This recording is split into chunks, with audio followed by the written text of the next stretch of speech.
যখন এই হাদিসটা পড়ছিলাম আমার 5 আগস্টের কথা মনে হয়েছে।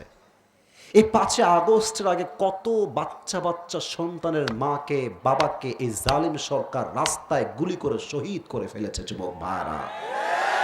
এই কত সন্তান যে ইয়াতীম হয়ে গেছে। এত সন্তানকে ইয়াতীম করে তিনি বলেন যে আমার দোষ কোথায়?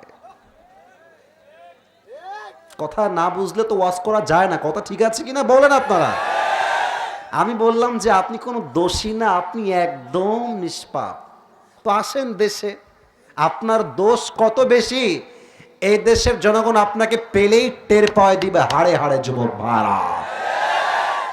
আসলে কি জানেন, ওই বেঈমান যে হয়তো তার মাথায় এই চিন্তা থাকেই না যে আমি একটা বেঈমান। ও ভাবে যে यार मैं तो अभी कभी जन्नत से भाग के दुनिया में आई हूं। আহা, মারা গেল।